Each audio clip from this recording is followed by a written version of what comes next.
Welcome, everybody. It's Tuesday, June 2nd. John Aravosis here with the latest from the Aravosis Report. Bending down for my light here. Let me see. Oh, that does help. See my side light. There we go. Okay, now I get a little more side light.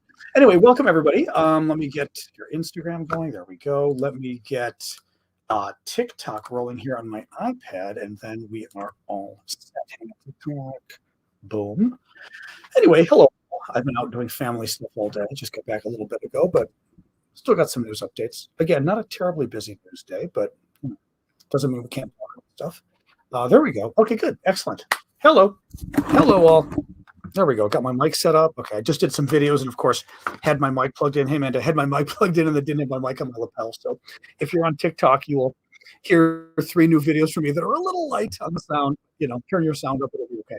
Hey, Ryan K. Anyway, hello all. How are we today? Another slow January day, January 2nd. I was out at family funeral all day, so unfortunately, thanks Elizabeth. So that was like, oh my God, getting up at 7 o'clock and just getting home. So busy day. Hey Marie, but yeah. So Jetta, kind of not a super crowded news day, but still some interesting news today. So we'll talk. Hey Jetta, LWD. There's Baba Ganoush. Baba Ganoush. Joe, thank you for the gift there. But yeah, there's interesting news, some election news, other U.S. news, Ukraine news. We'll touch a little bit of Israel too. Thank you, Marie. Anyway, so yeah, I'm just tired. Like I said, I got up early, 7 o'clock, which would be early. I go to bed like midnight or something. So I like to sleep about 8 or 9 hours. Thanks, Daryl. But yeah, no, just news today. I don't know. Good or bad depends on side you're on, I guess, for some of the other non-Ukraine news. Not a ton of Ukraine news. Anyway, like I said, there's a little bit. There's one sort of funny Russia story that you'll all enjoy. The Russian trolls won't enjoy. The rest of you will. Anyway, I'm just tired. Like I said, just tired from being out all day. Little Sasha was not. Thank you to Elizabeth. Little Sasha was not. I was gone for many hours today. Anyway, oh my God, I am tired, but I will keep up the energy for you all. Thank you, Ava.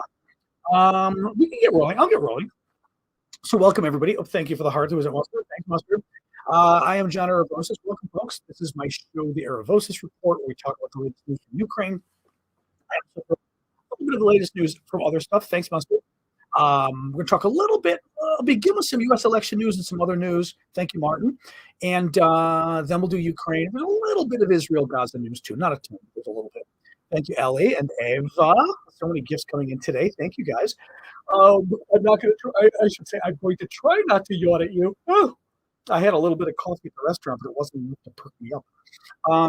The way the show works is I will, guys, basically, I try to start the news and find sort of stories to give you a Cindy, stories to give you a sense of what's going on, but also stories that I think hopefully illuminate are either sort of more important or give you some larger lessons. Thank you, Succeed, to give you a larger sense of what's happening. Anyway, that's kind of my approach to the news. We'll start with some of the general U.S. stuff. Only 2 stories, then Ukraine, then Israel. Okay. And please do keep the gifts coming. I always thank you guys for those because I do this for a living. I do it full time. And the way I'm able to afford to do sort of a Aravosis report and give you guys the news every day is your guys' gifts help me pay the bills quite literally. So please do keep the gifts coming. I appreciate it. Keep in mind, thank you, Carol. And ladies, we also have auctions over on Discord. I'm going to show you some of the stuff as the show goes on. Thank you, Timothy. But 50% of all of our auctions, we auction really cool stuff from Ukraine. 50% of the auctions we channel right back to Ukraine. The other 50% I send to what am I saying? 50% goes back to Ukraine. 50% supports my work. So it helps me pay the bills. Thank you, Tom, and was it Jazz? And there was somebody else there. Oh, Tom and Christine and Jazz. Thank you, guys, and Critter. Is the volume? I'm just checking volume really quick. So volume on TikTok, volume on YouTube. One person on YouTube was complaining about John was complaining about the volume, or no, not John was. Somebody else was complaining about the volume. Jennifer, anybody else? Or are we good on volume? Thank you, Andy. All good on TikTok, YouTube. Volume. There's always like an 8-second delay too, or something when I ask. Okay, Jensen's volume is good. Okay, all right.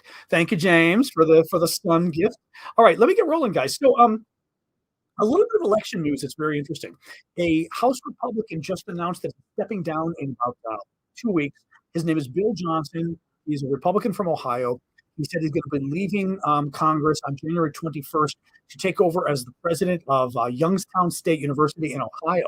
This is interesting because Republicans in Congress only had a 4-seat majority. Okay, they were very close to the number of Republicans and Democrats, meaning if Republicans all stuck together, they could only lose 4 votes, 4 defections before their legislation didn't pass. Okay, so thank you, Sean, for that. You lost George Santos a couple of weeks ago, the Republican who was the serial liar. And by the way, he's not a partisan issue at all. Santos is the one where basically Republicans and Democrats both got together and voted him out. He got removed maybe a month ago now. I mean, crazy guy, that guy. So Santos was out. That brought the Republican majority from a 4-seat majority to a 3-seat majority. This guy, Bill Johnson, leaving. Thank you, Soren. And who was the Soren was the glasses. Thank you, Soren, for that. With Bill Johnson leaving, that'll bring this 3-seat majority to a 2-seat majority in the U.S. House of Representatives. Mind you, that's a majority of 435 seats normally. This will bring it to 219 Republicans, 213 Democrats. The other stuff that's happening is another Democrat is expected to announce his retirement in a few weeks or so, a few months. Thank you, John S. And George Santos' seat in New York is not filled right now. That election will take place February 13th. And according to, I think it's Cook's Political Report, one of the big, the big folks who basically watch what's happening on the Hill, thank you, James, that seat is a toss-up right now. It's not clear if Democrats or Republicans will win. So bottom line is Republicans will have an even thinner majority than they've had up until now. That has already been problematic for the Republicans, as you know, with sort of the craziness they had in December over their leadership fight and how that kind of went forever, right? It's going to be difficult for Republicans going forward. McCarthy left as well. I forgot about that. That's true. Right. McCarthy, who was the Republican leader, first stepped down and then announced that he was leaving. You're right. I forgot about that. He's going to. Now, I'm not sure what they're doing about an election or whatever for his seat. It works differently in each state. Bottom line is, it's harder for Republicans right now. What that means, as far as us caring, it could make it all the more difficult for Ukraine because Republicans obviously have to agree to pass the legislation funding Ukraine. They've been saying no at this point. Some of them are holding Ukraine hostage for Democrats, not just putting up money for the U.S. southern border with Mexico, but Republicans have some specific proposals. Some of them are pretty draconian. The Democrats are not really thrilled about. So Republicans want more stuff at the border. They're calling for stuff Democrats politically don't agree with, and they're threatening Ukraine money. They're holding it hostage. The problem is that's not the only thing going on with Republicans. You've got the MAGA Republicans who don't want us funding Ukraine at all because Trump himself is pro-Putin against Ukraine, right? So it's not really clear. Thank you, Christine. It's not really clear what's going to happen with the funding for Ukraine. And this only makes it worse because what this means is if you've got somebody like the MAGA Republicans who are super anti-Ukraine, it's now even easier for them to say, I will F you up, Republican majority. If you agree to give Ukraine money, I will F you up and I will vote against bills you care about and bring it down. Well, previously they could afford to lose 4 votes. Now they can only afford to lose 2 votes. So those 1 or 2 MAGA Republicans, more than that actually, have even more power because it's even easier for them to bring a bill down, right? So this could make it harder for Ukraine. The other big story today, not related to Ukraine, I guess related to Israel and Gaza, I guess, is the president of Harvard just resigned, Claudine Gay. She was the African-American woman with glasses. There were 3 or 4, I can't remember, I thought it was 3 women who testified, but I keep seeing pictures of 4. But there were 3 women who testified. It was MIT, Harvard. Help me out, guys. Was it Stanford? Was it the 3rd one? Or Columbia? I'm trying to remember. But there were 3 university presidents who testified. University of Pennsylvania? Okay. And this one is interesting because this one got into trouble for a few reasons. Thank you, Adventures. Now, all 3 of them, University of Pennsylvania, UPenn, okay. All 3 of them got into trouble, as you might recall, because they got asked by a Republican congresswoman, would it be a violation of your, or what would you do if a student on campus called for all Jews or all Jewish students to be killed. Basically genocide, but specifically didn't just say genocide, said all Jews to be killed. And the university presidents gave this really weird legalistic answer that made them look like they didn't care. And it made them look like they were almost maybe supportive of genocide. It was crazy, right?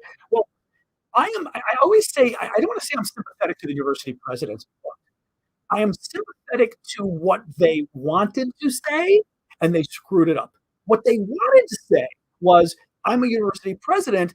I can't just tell you that I would kick out a hypothetical student, right?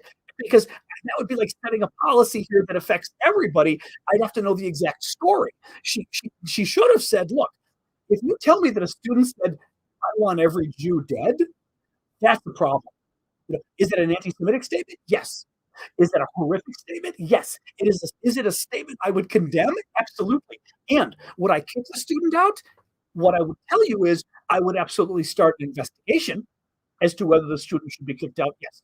But I am not the one who decides that. It has to be a legal decision by a panel. I'm making this up, but the idea would, you can give the legal answer and say, I literally can't tell you the person would be kicked out because it's not my authority. There's a legal process to make sure we do it the right way.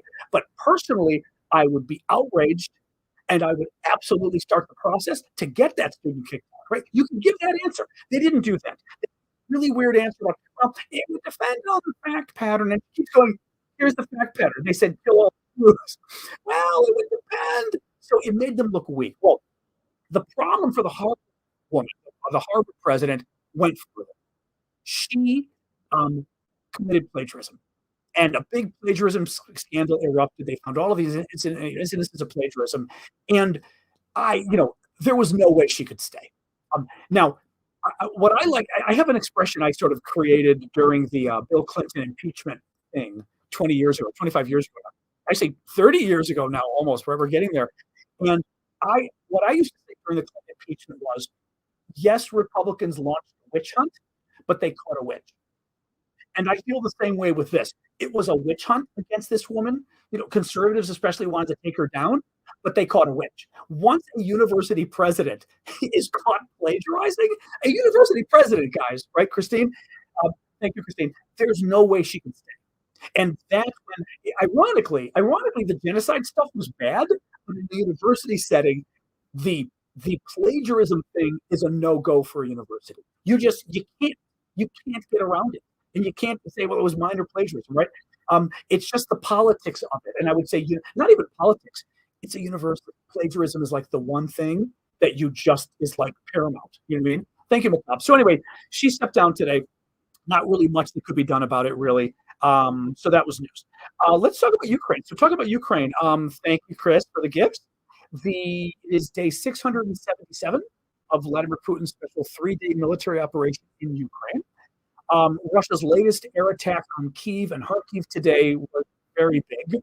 Again, they launched over 100 missiles, including 10 of the Kinzhal hypersonic missiles. These are the missiles that allegedly go 10 times the speed of sound. Now, do they? Who knows? Because this is the Russians. They embellish everything. The Ukrainians say that they shot down all 10 of the missiles. Thank you, Critter. All 10 of the hypersonic missiles. Now, keep in mind, these hypersonic missiles were the ones that the American Patriot missile batteries were able to shoot down before. And the Russians got really pissed. Remember, the Ukrainians shot down one, then they shot down like 6. Well, looks like they shot down another 10. That's good. The Russians also sent Shahed drones, 59, 10 Kinzhals, 59 cruise missiles. They got a lot of them, but not all of them, which is what usually happens here. 5 civilians were killed. Dozens were injured. Interestingly, my friend Vlad in Ukraine, who a lot of you know because he does our weekend show with us, sent me some video that 2 different people, one is a volunteer with the Children's Hospice that we've raised money for. Remember, we raised money for them last year, and then we just raised money to get Christmas gifts for Children's Hospice near Kharkiv. Well, one of the volunteers at the hospice, his apartment was destroyed while he was out jogging this morning, and Vlad sent me the video. He came home from jogging in his apartment. It basically blew the window. The apartment is just destroyed. I mean, explosion, everything inside. And the other video he sent me, I don't want to show you because he didn't really give me permission to share the video, even though I'm sure it's okay, but I like to be careful. The other one is Nadia, who is that wonderful woman that runs Kharkiv Mir, right? Kharkiv Peace, which is the charity that we've been raising money for from the beginning. They're a Meals on Wheels charity. They provide food to shut-ins and people in need, but they also do lots of other charity stuff. Her apartment was also caught in one of the bombings. A little less, I mean, damage, a little less damage than the other guy. The other guy's apartment is just, you look at it and go, oh my God. The broken in window, it looks like an earthquake with just everything everywhere. Any case, so yeah, the Russians went after, now, clearly the Russians are going after civilian areas. They're also going after electricity again, which is also civilian. They're clearly trying to knock out the power again. They tried this last winter, basically in order to freeze people to death. It's a you're not allowed to do that. You're not allowed to go after civilian infrastructure, but the Russians do because they figure who's going to hold them accountable to the Russians. Anyway, very bad. In better news, Russia today bombed one of its own villages.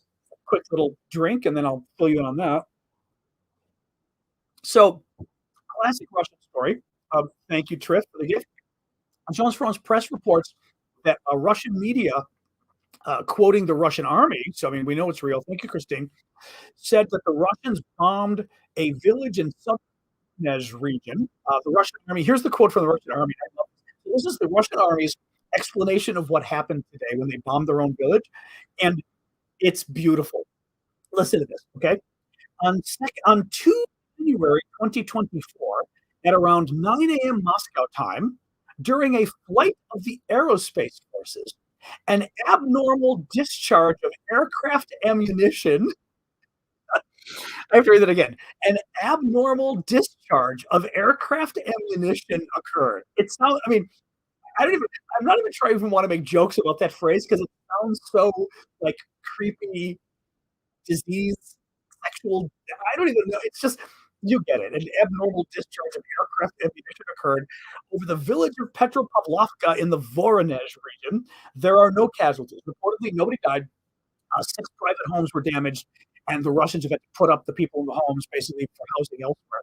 But yeah, they bombed their own people again. Oh, the Russians.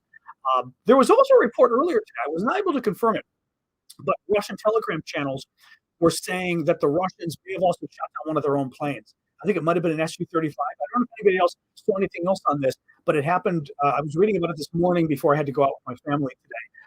But anyway, maybe is the case. Hopefully it is. Thank you, Christine, for the gift on TikTok.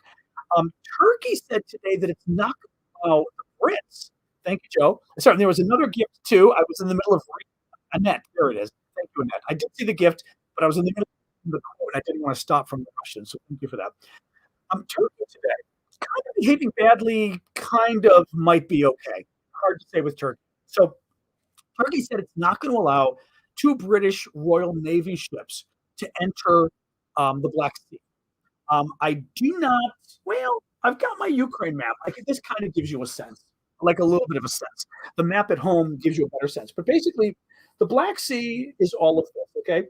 It's a body of water that is bordered by Ukraine, Romania, Bulgaria, Turkey down here, kind of Russia, right? So Turkey down here. And the Turks control the entrance to the Black Sea, the Bosporus Straits. And it's Turkey on both sides, partially because they stole some of the Greeks, but nonetheless, Turkey controls the entrance. And according to a 2021? Let me pull this up and see. When's the treaty from? 1936. 1936 treaty, the Montreux Treaty, governs the entrance of ships in and out of that area because basically Turkey controls the waterway, but the other countries obviously have a need to get in and out because that area of water goes into the Mediterranean, right? So they established a treaty to govern what kind of passage the Turks will allow. And basically that treaty said that if there's a war, the warring parties will not be able to bring in more ships. They will only be able to bring back the ships that are already berthed in the Black Sea. So if Ukraine has ships that are based in the Black Sea and those ships are on the Mediterranean, Ukraine can bring them back. Russia, same thing. But Russia and Ukraine can't bring in new ships into the area, right? So Turkey today said that the British plan was to bring 2 mine hunter ships. Thank you, Elizabeth. Minehunter ships and give them to the Ukrainian Navy to help strengthen their operations in the area because the Russians have been setting a lot of mines. And the Turks said, according to the treaty, they're not going to let the ships enter. Now, um, it's an interesting interpretation of the treaty, at least from, again, I am not an expert on this treaty, but the way the treaty had always been described to me was warring parties. Actually, this article even says this. Listen to this. When the war started in 2022, Turkey triggered an international pact which effectively blocks the passage of military ships through the straits for the warring parties. Correct. The warring parties are not allowed to bring ships through unless those ships are from there. Ukraine is not bringing ships through. The Brits are. The Brits are not a warring party. The Brits are not at war with Russia or Ukraine. Russia and Ukraine are at war. The Brits are not a party.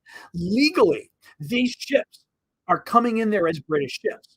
The Turks, I am not convinced that legally the Turks can tell the Brits they can't bring the ships in. Now, again, I haven't seen the language of the treaty. I have to see it.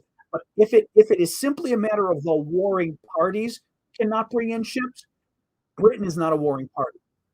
Ukraine's a warring party. Russia's a warring party. Now, the Brits may want to give the ships to the Ukrainians, but guess what? The Russians can do the same thing. If the Russians know somebody that want to give them ships, they can bring ships in and give them to the Russians too. So, anyways, basically, the Turks are being jerks. Is what is sort of my interpretation of this. The only good thing I will say from this is this now makes it even harder for the Russians to bring in any additional ships because now the Brits and the Ukrainians can both say, "Whoa, Turkey, you said that nobody can bring in extra ships, and if British ships can't go in there, certainly additional Russian ships cannot go in there." So hopefully this is enough to kind of be able to use against the Turks. Before I get to the Israel, I'm only going to tell you one Israel story today, actually, because there's not a lot of news. That's it for the Ukraine stuff. We do have our auctions going on. Please do check them out. They end tomorrow on Discord. Basically, we've got a Discord community set up. It's the Aravosis Report over Discord. It's discord.aravosis.com. I think that's it. Am I crazy? Is that not it, guys? Aravosis.discord.com? No, it's discord.aravosis. Look, I'm going to have to check this out now. No, it's discord.aravosis.com. I'm right. That's what it is. Yeah, that's what it is. So it's discord.aravosis.com. We raise money to help Ukraine. I sell really cool stuff that we get from Ukraine. And 50% of the proceeds we channel back to the charities we've been doing, whether it's helping the military, whether it's helping civilians. And 50% goes to support me because I do this full time. And that supports my work. Because if I'm able to pay the bills, I'm able to keep doing the show for you guys, which I've been doing for 2 years full time. So please do keep the gifts coming on TikTok and YouTube. That, again, pays my bills and helps me keep doing this. But the auctions do too. Now, just to show you a couple of the auction items, and then we'll talk about Israel and move on. They all end tomorrow, by the way, the auctions. So get your bids in. The very cool Ukrainian police badge. This is a traffic cop badge from the early 1990s, which is very neat. A neat Ukrainian military prayer booklet. It's a new booklet. It hasn't been used, but it's prepared for the soldiers, and it's a series of prayers for Ukrainian soldiers, basically, for the soldiers themselves to basically keep with them. But I think it's kind of a cool memento.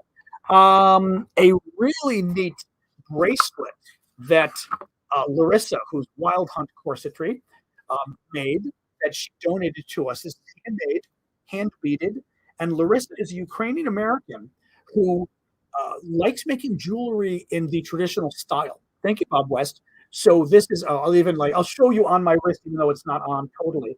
This is beads on leather, you can see, but it's very pretty. And she goes and basically replicates. She does her historical research and replicates the old historical jewelry. So this is very neat, very cool. So that's from Larissa, and then finally, we've got a lot of stuff. Finally, I'll show you. There's a military patch, which are really neat too. This is a Ukrainian military patch. It's a new one, but Timothy Leary, cute. It's a military patch, new, not been used, showing the Ukrainian trident and the flag.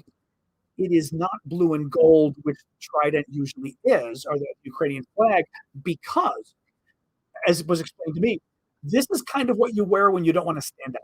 Because if you're wearing a big yellow and gold on your chest or on your arm, snipers and everything can see you much more easily. This blends in. Imagine this blending in with a green military uniform with the leaves behind you. It's winter now, so it's a little different, but with the leaves behind you and everything else, that's why this stuff is green.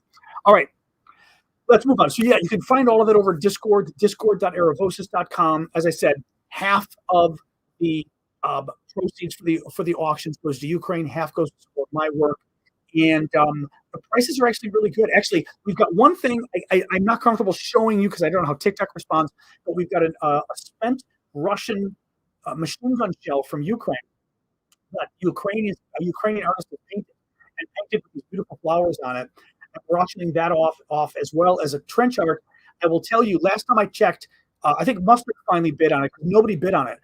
That's nuts. This usually does very well, but I put these auctions up really late. This stuff is really nice. I mean, these shells are fabulous because, again, it's a Russian military shell, a submachine gun shell from Ukraine used that the Ukrainians then painted. It's really pretty. As I said, not comfortable showing you because I don't know how TikTok and YouTube are with like showing, a machine gun shell. That may cause issues. I don't know. But do check out the auctions because they're really neat. Discord.aravosis.com, or just go to Discord and search for my name, Aravosis. All right. On Israel, there's really only one story I wanted to mention with Israel and Gaza today we talked about the Harvard president. Israel reportedly killed a senior Hamas leader in southern Beirut today, the Lebanese capital, using a drone. And according to CNN, he was Saleh Mohammed Suleiman al-Aruri, was a prominent Palestinian political and military leader whom Israel considers one of the key founders of the Al-Qassam Brigades, Hamas's military wing in the occupied West Bank. CNN says it would mark the biggest Israeli strike on the Lebanese capital since the 2006 war between the two countries.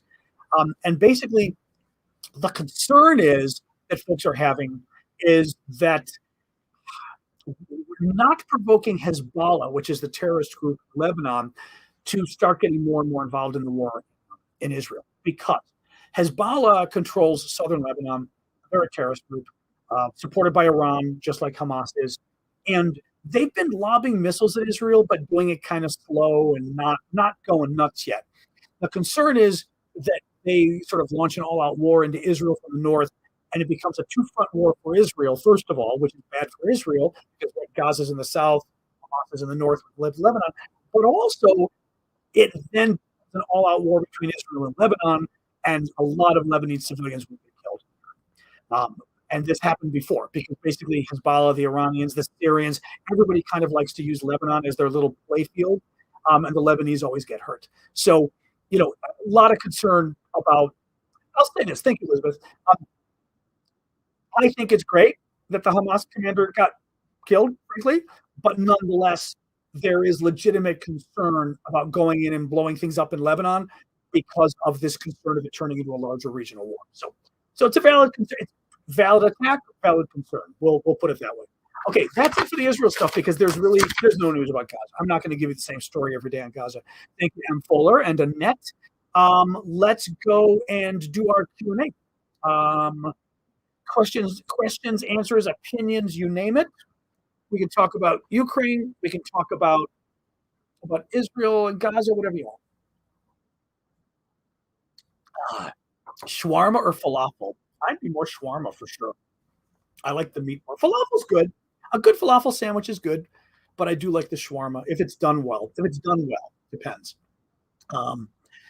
What else we got here?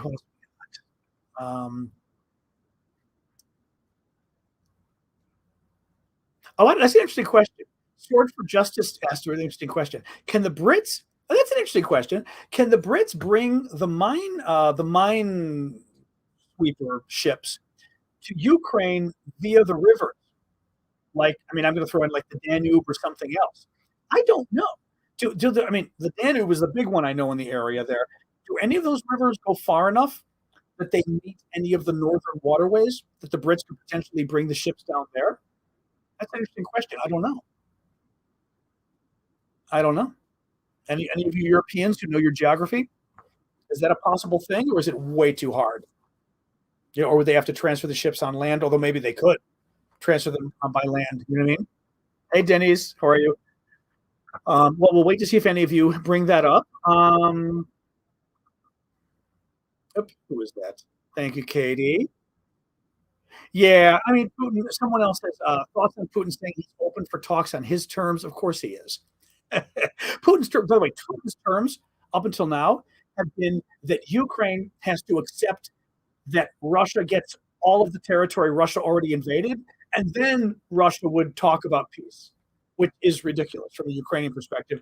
I mean, from anybody's perspective, right? Why should Ukraine like to go into peace talks say, oh yeah, we're just going to give you everything you stole from us? Come on. So that's not really good. David says there is a Rhine Danube canal. Interesting. I was saying canal channel. Uh, that's interesting. Thank you, Lori, for the snowman. I don't know. That's a very interesting question. Yael, I did mention I was talking at the beginning of the show about the Harvard president quitting. Um, my overall summary of what I said. Thank you, Don. Basically, she's gotten into a lot of trouble. Thank you, Cheryl. I do. We didn't get those out enough. Those came out far too close to Christmas, so we didn't get to sort of see them enough. The Rudolph ears and nose as a gift. Thank you, Don, as well. The Harvard president got into trouble with the other university presidents because first, I'm saying she testified before Congress and gave this really bad answer when asked about genocide. She was asked, what would you do to a student if they called for the death of all Jews? Thank you, Joe. And she gave this she and the others gave this really legalistic answer. Well, it would depend. I'd have to know the facts. And bottom line is, she could have been more forceful. Although, as I said earlier, I'm just sort of repeating for anybody who wasn't here at the beginning of the show. What I said earlier was, I'm sympathetic to her answer. Thank you, Chazak. Because, thank you, Alex, because legally she does need to know all the facts. It's hard to do it on a hypothetical. And legally, my guess is it's not up to her. It's probably up to some counsel or something. Thank you, Joe. And there probably have to be a legal analysis by the legal counsel as well at Harvard or any of the universities, because you've got to make sure. I mean, you aren't just going to kick a student out unless truly they violated the terms of the honor code or whatever it's called, right? Because if you're wrong, that student's suing you for a lot of money, first of all. And it's just ruining this person's life, right? Based on nothing potentially, right?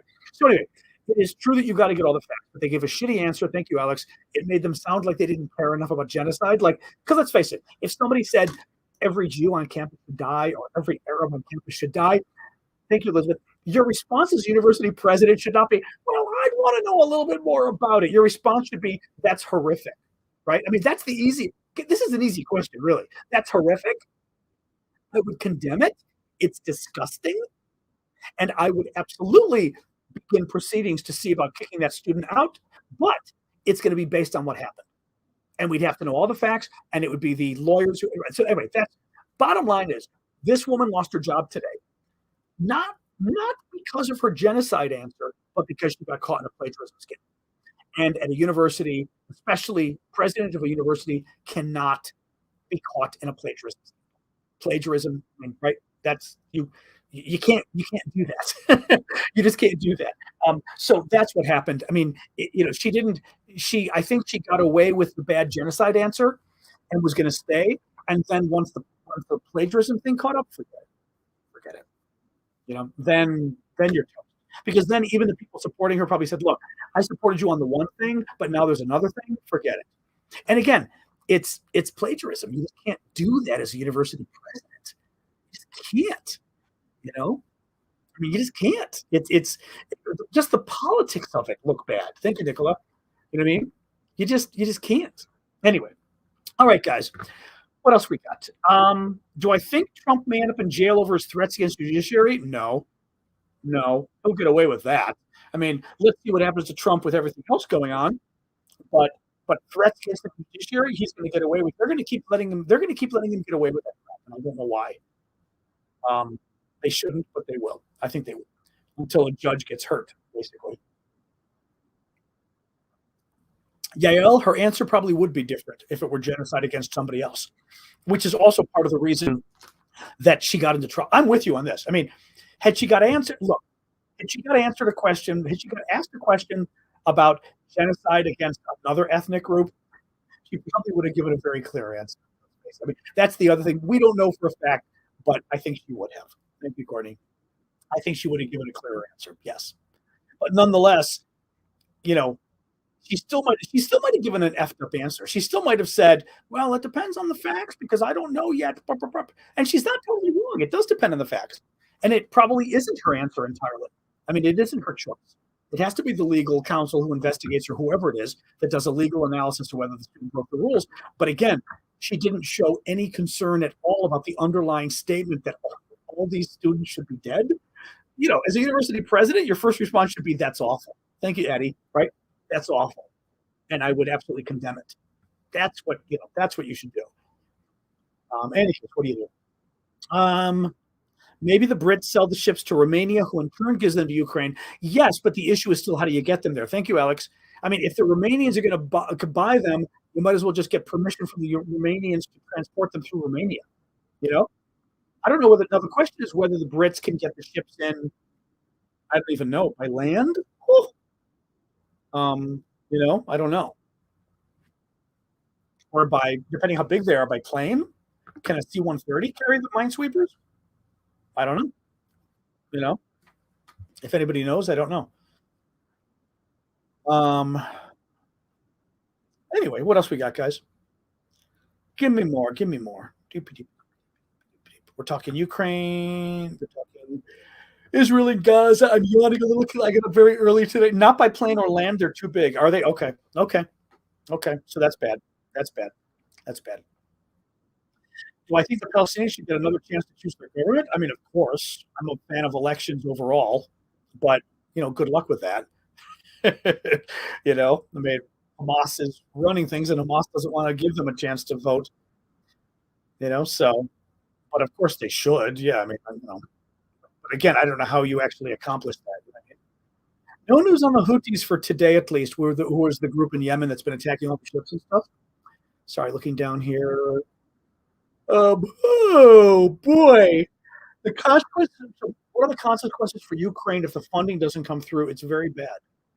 It's very bad.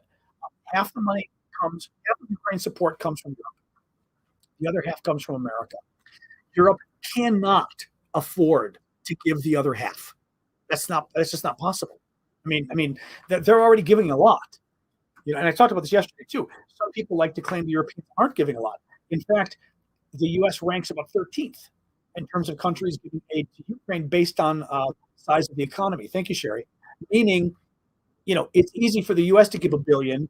A country like Denmark was so much smaller than the U.S. When they give $1 billion, it's a huge deal to their economy, right? In terms of the hit, because the size of their budget is so much smaller than that. When you look at how much these countries have given based on the size of the country, the size of their economy, the U.S. ranks around 13th or so. Thank you, K9, for the gingerbread. So that means the Europeans have given a lot. How do you give twice as much? I mean, not just twice as much. How do you cover up the 50% that the Americans, were giving and are not giving now? So no, it's bad. It's very bad. It's bad for. It's what's going to be really bad is eventually the Ukrainians are going to start running out of ammunition. Basically, no, it's just incredibly bad across the board. Thank you. I'm nice for the hearts. It's very bad, very bad. What's your question, Maddie? Versus 110 billion from America? The Europeans have given, yes, as far as per capita. So what the Europeans have given based on the size of their economies is actually much more than what the Americans are giving based on the size of the economy. I say this because it's kind of important. If you're looking at Greece only has 10 million people. America has 330 million. Greece's economy is so much smaller than the U.S. economy. There's no way to say, well, Greece should give as much as America gives, right? Obviously, they shouldn't. They can't. They can't afford to. So when you're judging fairness, you'd say, well, Greece should give a certain percent. Actually, this is the way we do it with NATO, is we sort of require, but a lot of the countries don't, that European countries have to at least give, have to at least spend 2% on defense of their 2% of their economy has to be spent on defense. Okay, that's part of the NATO bargain.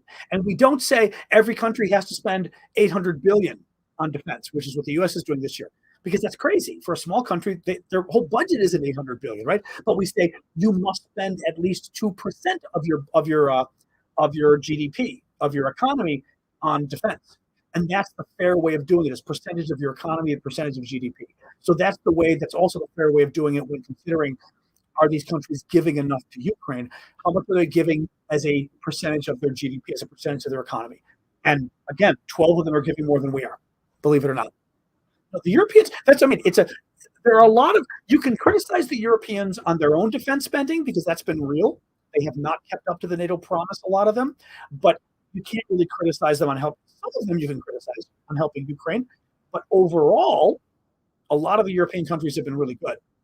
Overall, not all of them, right? There's only 13. There's more than that in Europe, obviously, a lot more than 13. How many total European countries are there? If depending how you count who's in Europe, guys, how many is it total? Is it like 40 or something, or what's the total number of European countries? You're European. What do you consider the actual number? I'm going to guess 40 or 45 even. Maybe. No, not in NATO, just overall European countries. No. NATO's 31, by the way, not 32. Thank you for that, Jonathan. And who was the Swan person was the reindeer. Thank you for that. Is it 44? Okay, I was going to say, I figured it was around 40, 45. There's around 44 European countries. 12 have spent more than the U.S. per capita. 44, 46. So there's obviously another 30 plus that have not spent enough. So that criticism is valid. But again, the 12 is pretty damn good, spending more than the U.S. has. That's very good.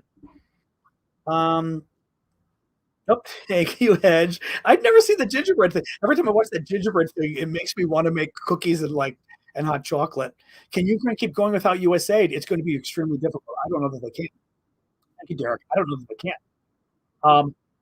Addie as well, thank you. One of the things is our aid. We have also been giving aid to help keep the government afloat because, understandably, the Ukrainian economy has been very taxed because of the Russian taxed, meaning tested, right? Because of the Russian attacks. It's been worn down. Industry's been destroyed. People have fled the country as refugees. People have had to flee to the other side of the country as a refugee. Thank you, Alex. They lose their jobs. That means they're not making money that the government can then tax, right? So Ukraine, in order just to keep afloat, has had to borrow money as well from the U.S. and others. Again, they cannot afford to have that dry up. But the biggest concern is we're going to stop giving them weapons, which we have at this point. How are they going to keep fighting the Russians for the next few years? Good luck. Good luck. How come Ukraine not a NATO member? They should be, because the NATO countries never wanted Ukraine as a member. Ukraine was trying to become a member since the early 2000s. What was the 2008? Was it? I'm forgetting the exact date. We haven't talked about it in a while. And the French and the Germans kind of went, I don't think so. Merkel and Sarkozy. So we've been keeping Ukraine at bay since then, telling them, well, maybe someday. And, we haven't been. Thank you, Alex. But we don't want them to. I mean, we've not wanted Ukraine to join because we didn't want to piss off the Russia. Well, no, a couple things. One, Ukraine was a more corrupt country back in 2008, right? I mean, having them sort of mesh with us wouldn't have necessarily worked. But the biggest reason was, thank you, Joe, we didn't want to piss off Russia. That's why we didn't want Ukraine to be a member of NATO. We don't want to piss off Russia. So we didn't do it.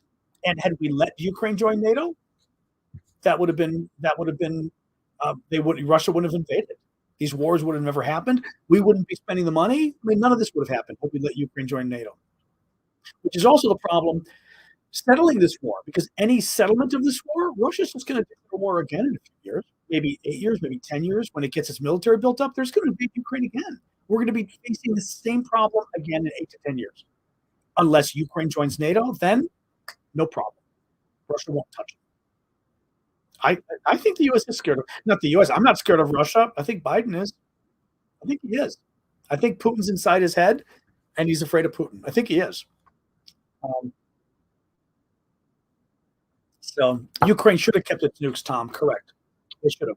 Ukraine gave up its nuclear weapons in 1994. The Soviet Union fell apart, dissolved. 1991, Ukraine became free. It was part of the Soviet Union.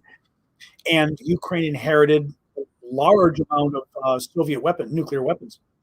Ukraine gave them up in exchange for a promise that Russia basically wouldn't invade, and that France and or the U.S. and Britain and France would basically protect them, and we didn't. So if had Ukraine not giving up its nukes, Russia would never touch it. You know, I mean, it's another, and which, by the way, that's a whole other issue with regards to this war. As far as lessons for the world and why Ukraine matters, we are sending a message to the world that if you've got nukes, don't ever give them up. And if you don't have nukes, get them now. Because look at Russia. Russia gets away with murder because it's got nukes. I mean, if I were any country in the world, I'd be like, nukes, yes. That is not the message we want to be sending to the rest of the world. That nuclear proliferation, yay, right? Very bad. Why isn't Israel in NATO? That's an interesting question. I don't know what that's an interesting question. I don't know what the history of that is. I mean, I want to say isn't Israel what's it called? A NATO ally, but it's some phrase that's used. Like a super NATO ally, or what's the phrase I'm looking for, guys? But it doesn't matter if it's not in the North Atlantic region, Rhino. That was something we've talked about before. That NATO does not require necessarily that you be in Europe or North America. It's not necessarily a platonic friend, as Q Jonathan. It doesn't necessarily have to be a member of Europe or North America. I don't think so. Because this was talked about a NATO associate nation, yeah, a super best friend, exactly, a super friend. But I don't know what the actual history is of Israel. First of all, did Israel want to join NATO? I don't, right? Also, I think a lot of the European governments would not necessarily be thrilled with Israel joining NATO. America has for years tended to be pro-Israeli. Europe has for years tended to be pro-Palestinian. So I'm not completely sure that all the NATO countries would have been cool with Israel joining even before the stuff going on now. But again, I don't know the history of it, of whether Israel even ever tried, ever said they wanted to, you know? No, there's a special term. There's a special term about these like NATO country, NATO supporting country, or what's it called? Like I said, it's not a best friend, but there's some kind of a funny term like that for NATO countries. I'm forgetting it now.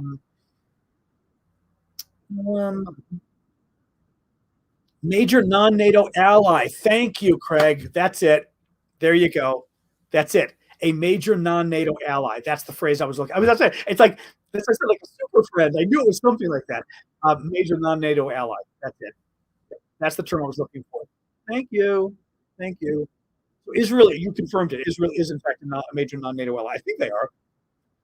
Hey, Tema in Ukraine. Nice to see you. That's the term they use, major non-NATO ally. Hey, it's better than what was it? What's the hang on? It's better than abnormal discharge of aircraft ammunition. The Russians with their little phrasing ability. So funny. So funny. Anyway.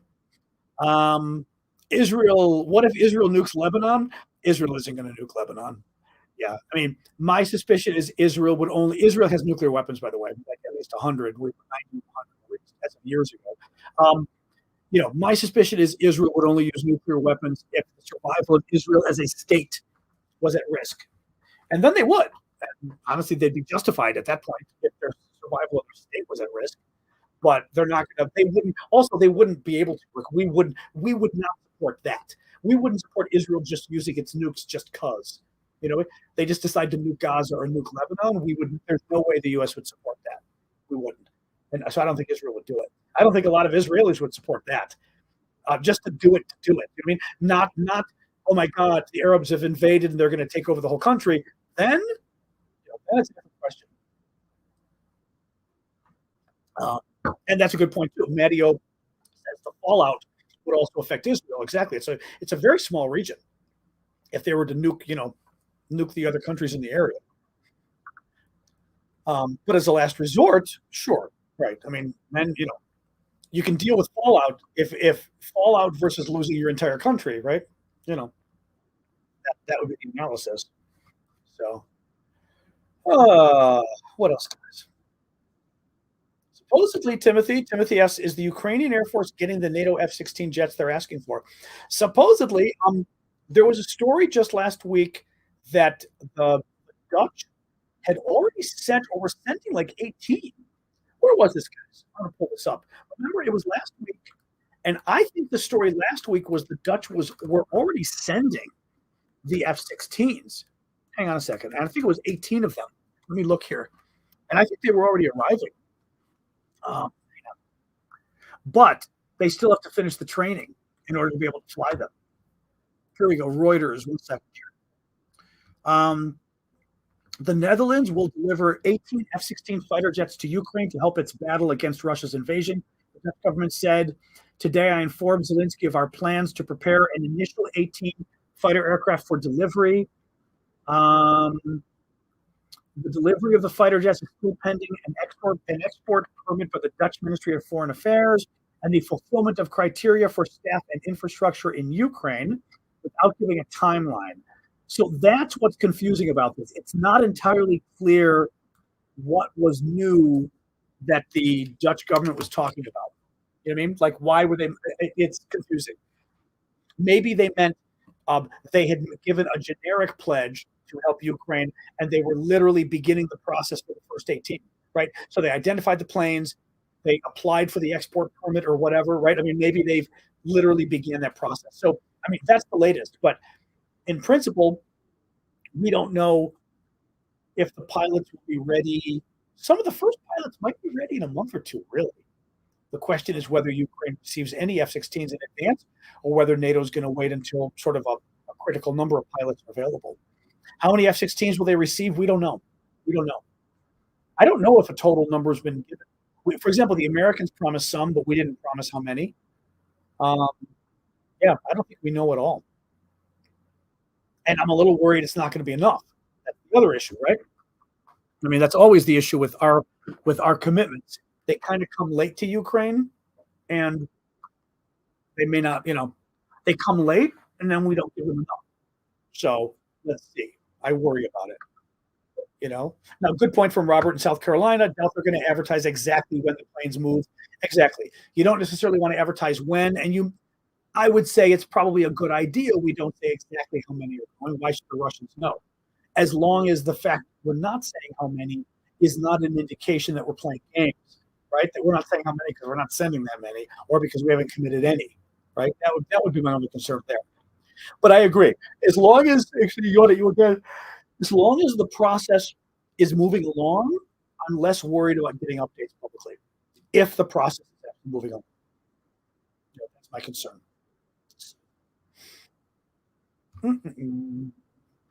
Well, that's the thing. They said they've got to have the spare parts and the support staff and everything. To have the support staff means the people have got to finish the training. So that's still going to take some time. More ATACMS?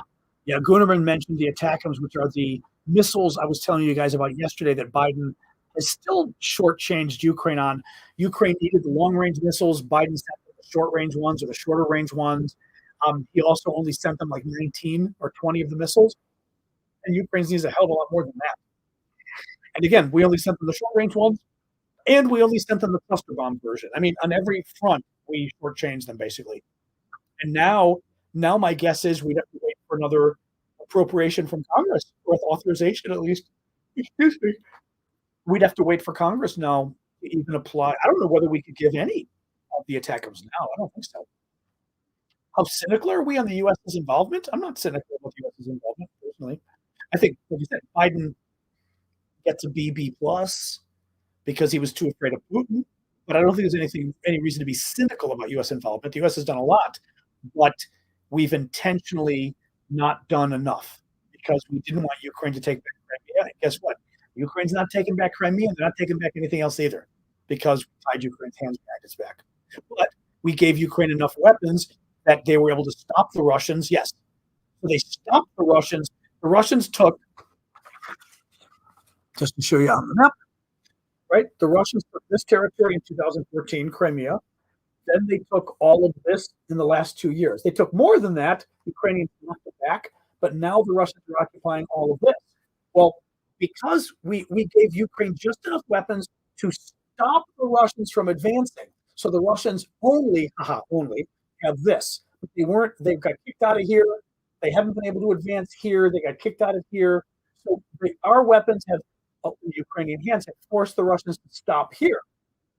Well, we haven't given the Ukrainians enough to actually push the Russians back and to get their land back or to take back Crimea. And that's what bothers me, is we gave just enough to have a stalemate, but not enough to win the war. Very bad. Very bad. How do I feel about time-traveling aliens? Depends if they're good witches or bad witches, I guess. Although if you're time traveling, then you already cause a lot of trouble. But I'm not convinced time traveling aliens exist. But I do believe in alien life, but I'm not convinced it's here. It's a big universe. It's a crazy big universe out there.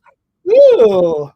Are there some Ukrainians left to take Crimea back? There's lots of Ukrainians left, but we haven't given them the weapons they need, and we dragged out the provision of the weapons to Ukraine so that we gave them much more time to dig in, making it harder to take the land back. Had we gotten Ukraine the weapons they needed, like the tanks, all of us, in this case, the whole West, screwed Ukraine on the tanks. It was the U.S. and Germany sort of taking the lead and screwing Germany, but we dragged it out forever, and it cost Ukraine. It caused Ukraine's counteroffensive to drag out as well, meaning the beginning of it got delayed, and that delay gave Russia months and months and months to dig in, and made it all the harder for the Ukrainians to push them back, and they didn't succeed in pushing them back. Bobchitsa? Bobchitsa. Bobchitsa. That's an interesting name from Ukraine. Nice to meet you. If I said your name correctly. Oh,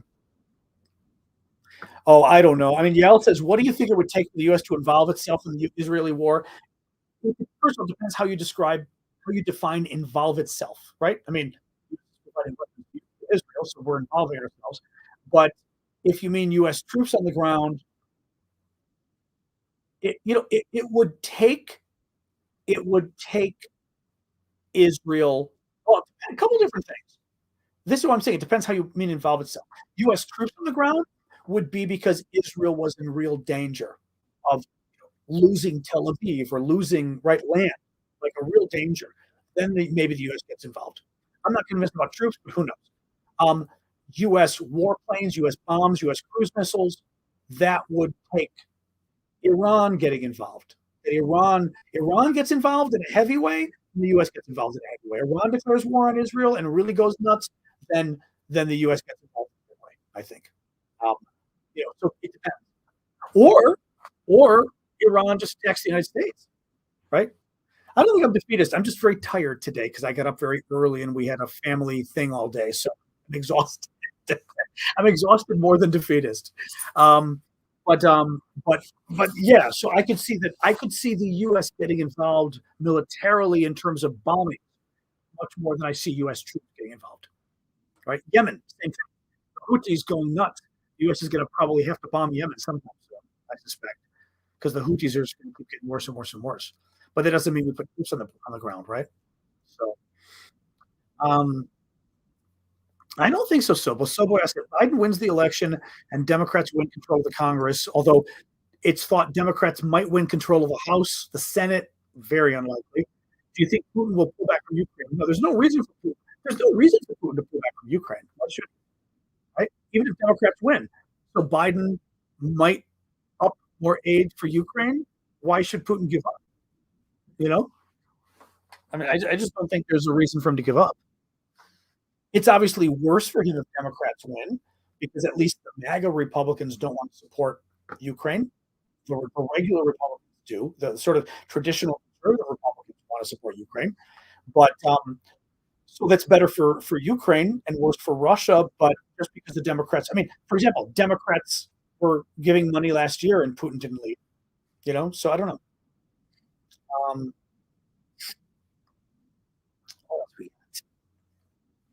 Explosions reported in Moscow right now, either drones or gas lines, depending on who you believe. Interesting. Very interesting. I don't know, Red. Red's saying, do you think we're going to have a regional war in the Middle East? not yet. Because also, who's the regional war going to include? I mean, Hezbollah and Lebanon, maybe. Beyond them, do the Iranians really want to get involved? I think they would love to attack Israel, but they also know Israel has more. Israel's stronger than Iran, and if the U.S. gets involved, forget it, right? I mean, the U.S. can obviously blow Iran out of the water. We had to. We don't want to. I mean, obviously, that would be bad in terms of regional, right? I mean, let's not get into another war, but but I'm not sure. I guess I'd have to sort of see what would that regional war look like, right? The Saudis and all those guys don't want to go to war. So who's it going to involve? Turkey doesn't want to go to war. Who's going to, you know what I mean? Hezbollah, but beyond that, do the Syrians want to go to war? Maybe, but we'd have no problem bombing them. So I don't know. I don't know. Is it ready? Well, that's a good question, actually. Yeah, I'll ask. I mean, I sort of threw it out there, but is Israel stronger than Iran? I mean, I would always suspect so because of the nature of our defense relationship with Israel, but it's an interesting question.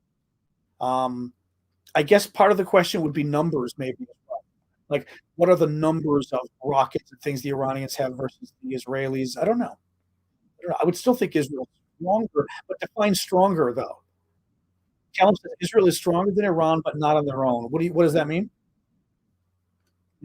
I mean, Israel has nukes, Iran does not yet. So in the end, Israel wins in that regard, right?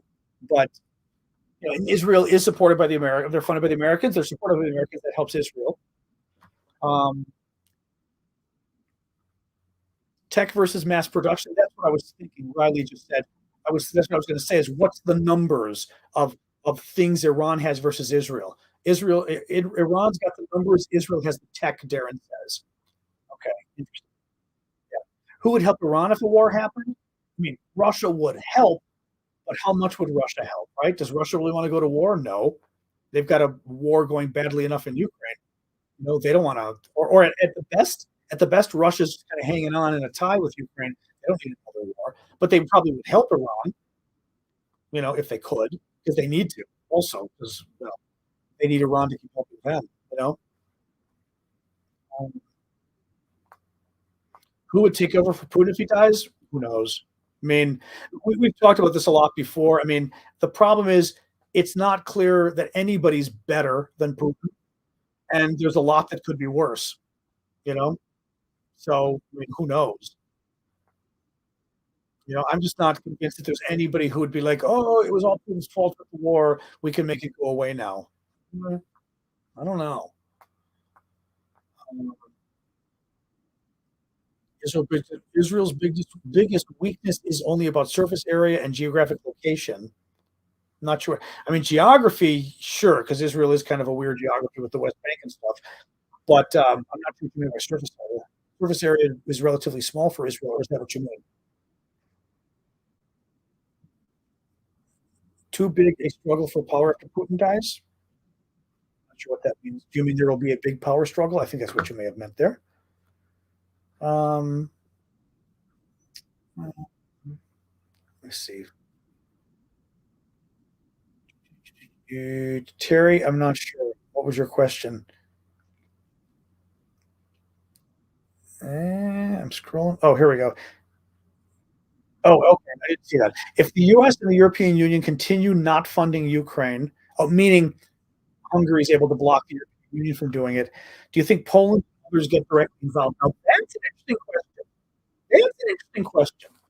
I mean, if Russia starts advancing, let's say we're not supporting Ukraine anymore. Eventually, a year or two, Russia's building up more. It's going to take Russia a long time to build up a lot, but over the next year or two, does Russia build up enough where they're able to have another offensive and start to take more of Ukraine? That Russia threatens Kyiv? Would Poland and the Baltic states get involved? I don't know. I don't know. I mean, meaning would they join the war? I mean, they didn't join the war the first time, right? The first time Russia did this, and we were all convinced Kyiv was going to lose.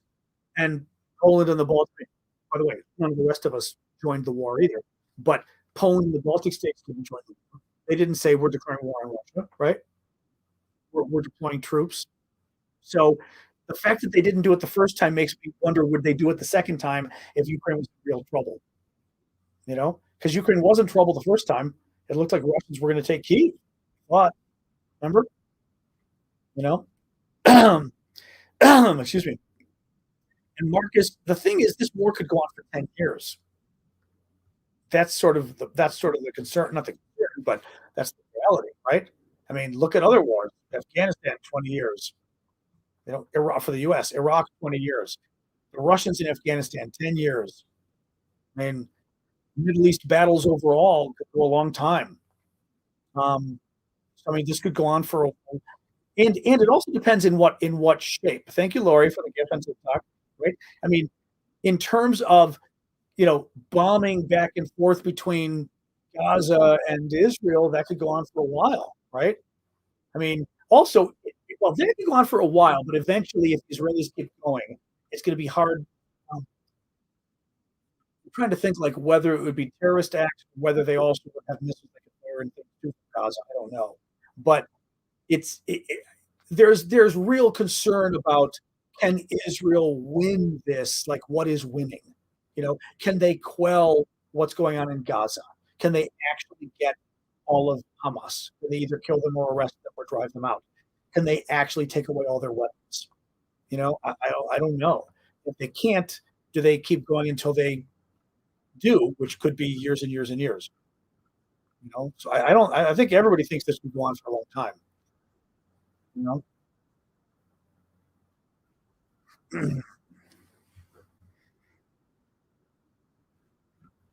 I don't think so.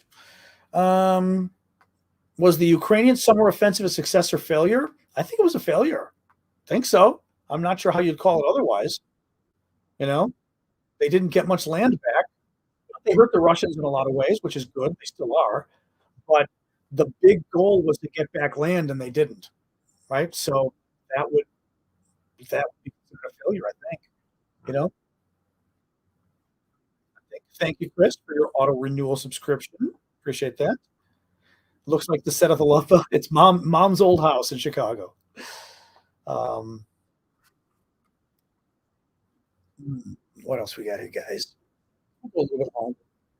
And then I'm going to go because I'm so freaking tired. Like, we got up early today. I'm just very tired today. Not, yep. Somebody said I was, what was the phrase you used? Oh, excuse me, Kay. Somebody said I was like just whatever the word was. I'm not like worried. I'm just tired today.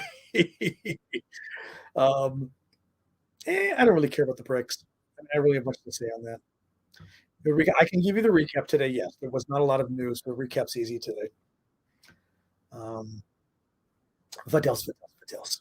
Looking here on YouTube. Did Navalny grow up in Ukraine? I never heard that. Did he?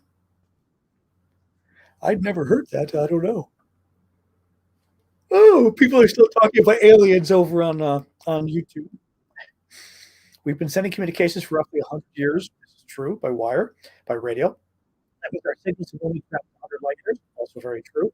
We need to communicate many years still. Very true. And then how long it takes to get here.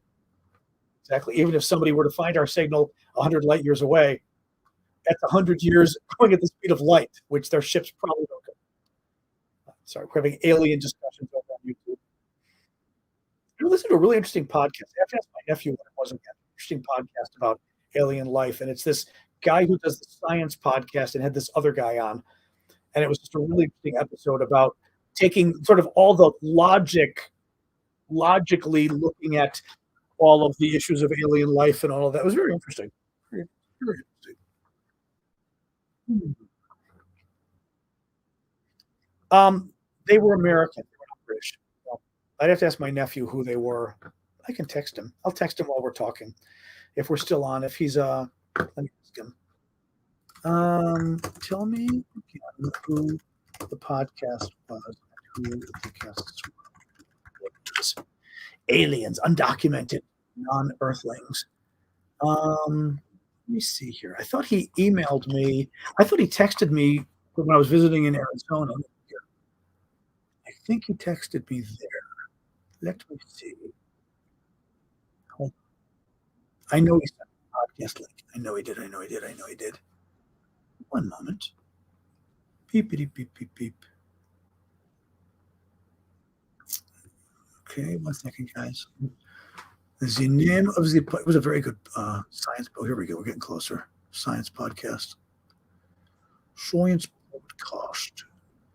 Come on. It's not that. No. Okay. I don't think so. Okay, he'll just send it to you. I'll read it to you. Oh, did he write back already? Hold on. Oh, Bob Laz. Oh no, that's a different guy. No, one we listened to in the car about alien life. He's mentioning a.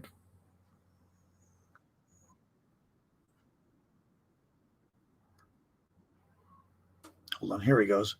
Oh, he says, okay, hang on. Totally unrelated to Ukraine, but a really good science podcast. Sean Carroll is the podcaster, and the guest was very good too. Thank you, Kay, for the gift.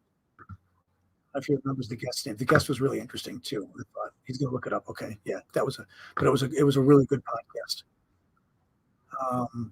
I really enjoyed it. Anyway, is there intelligent life on Earth? Yeah. Would you say anything if you got kidnapped by aliens? Not sure what you mean. Would I say anything? Would I go public? You mean that? Actually, that would be an interesting conundrum.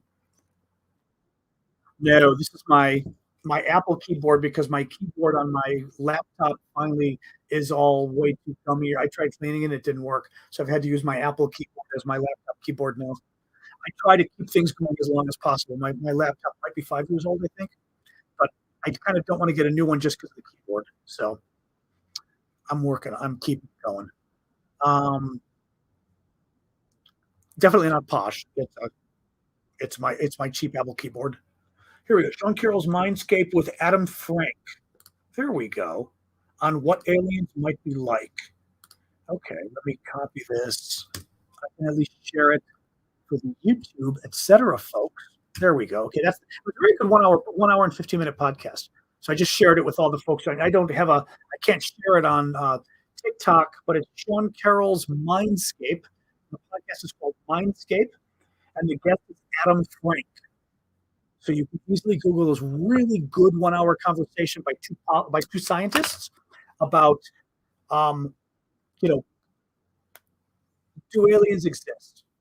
If they did exist, what would they be like? Would they be as smart as us? Would they be dumber? Would they be more smart? Would they? And going through the logic, it was very interesting, logical, kind of mathematical discussion on what's possible and what isn't. Really, very interesting. Just very interesting.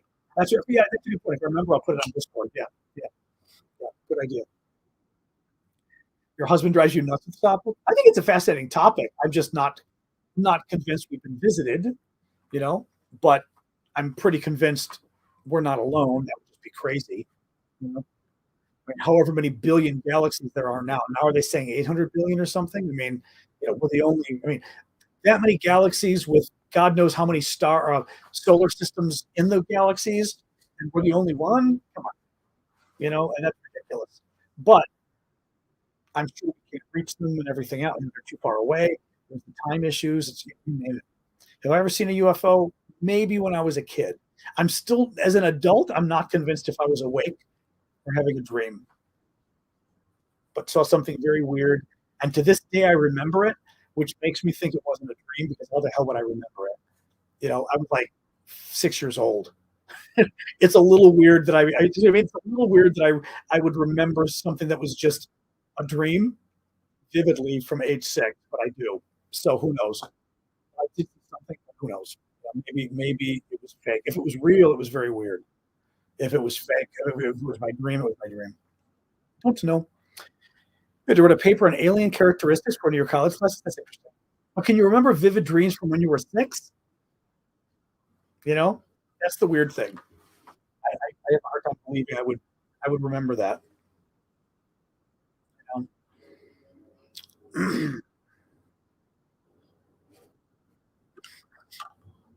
Anyway, You remember vivid dreams when you were 6, Chris?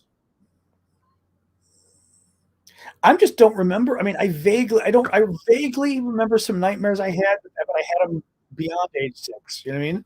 I don't remember anything from that age. Certainly not dreams from that age, you know? Anyway, who knows? Maybe it was my future self going back in time to my younger self. Ooh, scary. You remember being chased by a T-Rex when you were 6 very vividly? That's funny. But it was a dream or it was real? That's my point. The real stuff you remember. I'm not convinced I would remember a dream. Kindergarten, I remember very I said a dream. There are no dreams that I recall a dream that wasn't a nightmare. I can't recall. I don't even know how far back I can remember a dream. Back when I was a kid, not a nightmare, a dream. I'm not convinced I remember much of anything at that age for dreams. That's what I'm saying. If it were a dream, it's weird that I remembered it all these years. I can't think of any dreams when I was a kid. Dreams? Right? People give me the dreams now. I got eaten by a mountain lion that looked like Sphinx Chucky from Rugrats. Oh God. Yeah, but those are nightmares. I'm not talking about a nightmare. My thing was weird. I just, again, if it was a dream, but I remember waking up, looking out the window of our behind our house, and there were like a hedge of bushes, you know, dividing our yard on both sides and our garage, and some blinking light came over the bushes and blinked and kind of came towards my window, and then kept blinking like a small light, and then just went away and crossed the other hedge. And I to this day remember this thing. And again, if it was a dream, I have no idea why I remember this because why the hell would I remember a dream? That's what I'm saying. It wasn't a nightmare. I wasn't scared. It just makes no sense that that thing stuck in my head as a dream. Why? Yeah, at age 6, it's just weird to me. You know, a video camera. Yeah, it was the first video cameras back in 1968 or 69, before anybody knew about them. You know, um, but yeah, it was around 1968 ish, 69.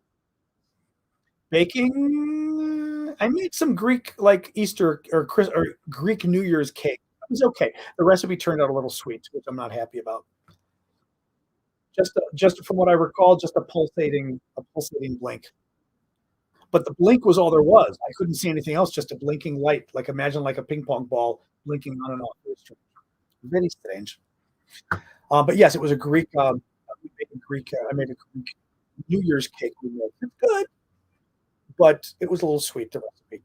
Mom this has this recipe from at church, so I don't remember the color. The color I don't remember anymore. You know, how do journalists get most of their information? I mean, the journalists that are out there with the big publications have sources. You know, they talk to people in government who are willing to talk to them. They know people in charities. I mean, NGOs. Right? They know people, and people come to them too. I mean, if you're with the big, you know, Washington Post, New York Times, people also will call you. I've called journalists with stories before. You know, which war do you mean danger? You mean Ukraine or which? You're asking which? Who do I see the war going? Which one? Yeah, I mean, and again, you're right. You talk to people you know. It just depends. Skinwalker Ranch. I don't know what it is. Ukraine. You know, I mean, how do I see it going? It's kind of a tie right now. Is the problem, right? Russia's dug in. Ukraine really can't unseat Russia. They're still hurting each other a lot. Um, you know, I'm concerned as we go forward if, in fact, the U.S. and also the European Union is going to have problems financing Ukraine. It's going to be a big problem. That's very concerning. But right now, I don't want to call it quite a stalemate, but it kind of is in the sense that the Russians can't advance and the Ukrainians can't push the Russians back. So the Russians are still occupying 17% of Ukraine, which is not good. So, you know, um, is Ash heading out? Oh, okay. Question. I did see something pop up on the phone, but I wasn't sure what it was. Oh, thank you, TL Cat. Um, oh, Ash is sending me pictures of her. tiramisu. Um, ah. Oh, wait, Callum, I never know if I can read things you send me. You've got to tell me. I always assume when you send it to me, I can't read it. So you've got to make sure you tell me. Can I read that? Okay. Callum sent a message. The two British minesweepers have apparently been handed over to the Ukrainian Navy in the UK. That would mean they are Ukrainian ships. So Turkey would be unable to refuse access to these two vessels. In theory, quite the opposite. These are Ukrainian ships. Ukraine is a belligerent, and they're Ukrainian ships that were not originally based in the Black Sea. So Turkey cannot let them in because Turkey cannot let in ships belonging to belligerents if those ships were not already based in the Black Sea. Turkey will not let them into the Black Sea. So that's the problem. That's the problem. Yeah. Okay. That's the issue. Turkey was saying no to these two minesweepers about letting them into the Black Sea. So there you go. Mm. Russia has launched 500 missiles and drones in 5 days. Yeah, that's probably right. But we knew that Russia was saving up its missiles for like 2 months so they could just go nuts. You know, Turkey is being a pain. Turkey likes to.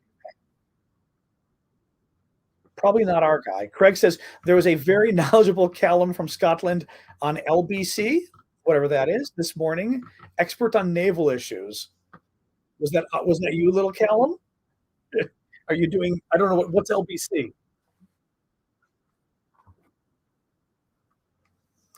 I don't remember where you are, Craig. So as to know what LBC is, some broadcasting company, I'm assuming. I don't know what L is though. A user X3LJ. Um, Navy is for whooshes. He says it's not him. Yes, but where is it? Popular radio show, but where is that? I mean, it's in. Is it in London? That's what I meant. Where that is?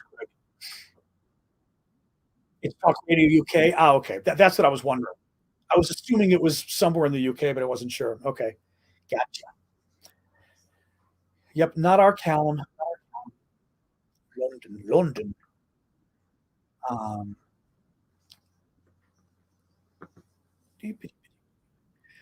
all right, guys. All right, I may do the wrap up. Go over the stories we talked about today, and then call it quits. Has China suppressed Russia as a military power? God, I have no idea. That's really, I don't know. Very, I don't know. I mean, Russia's got more nukes, but that doesn't necessarily. Well, I mean, but in terms of militarily, otherwise, I don't know. That's very interesting. Well, Russia's got more ships, right? China's navy's like, right? I mean, China's navy's well, I shouldn't say their aircraft carriers are right. They've got like one or whatever, but I don't know. It's a good question about Russia versus China. I don't know. Comparing the militaries if you don't take the nukes into account. You know, it's interesting. Um, well, that's an interesting question. When Jamie says if Turkey said no to Russia, would they care? Yeah, the Russians would probably try to drive the boats right in anyway. It'd be very interesting. I could see the Russians saying they don't care. China's more technologically advanced. Hmm. All right, guys, let me give you the quick summary of the stories we talked about today. I'm not going to yawn at you. I am okay. I'm going to yawn at you. Um, and then we'll go from there. All right. I talked about election news that a Republican member of Congress announced his resignation today, effective January 21st. That means Republicans will only have a two-seat majority in the Congress, which is a big, or in the House of Representatives, which is a big deal. The president of Harvard resigned after a plagiarism controversy. She also was involved in an earlier controversy regarding giving testimony about Israel genocide. In Ukraine, Russia's latest assault on Kyiv and Kyiv killed 5 people, injured 130. Over 100 missiles were fired. A lot of civilian areas. And Russia's once again trying to take out electricity. Russia bombed one of its own cities near Ukraine. That was kind of a news. Turkey says it will not allow 2 British Royal Navy ships intended for Ukraine to pass through its waters into the Black Sea. And as Callum just told us, the two ships looks like they already were donated to the Ukrainians, making them Ukrainian ships, which means under the Montreux Convention, which governs sort of access to the Black Sea, Turkey might in fact have the right to say no to those ships, which is too bad for Ukraine, kind of shitty. And finally, in Israel, killed a senior Hamas commander who was at a meeting in southern Lebanon, in southern Beirut, excuse me, in Beirut, the Lebanese capital.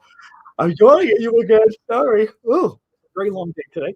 But in southern Beirut, using a drone, they killed him, which raises some concerns about the war sort of spreading and whether Hezbollah, which is in control, sadly, of a lot of southern Lebanon, whether Hezbollah, which is an Iranian sort of Iranian affiliated terrorist group, whether they might enter the war more, which would be, trouble for Israel, but also not great for anybody because it just risks the war getting bigger, more parties getting involved, which is not.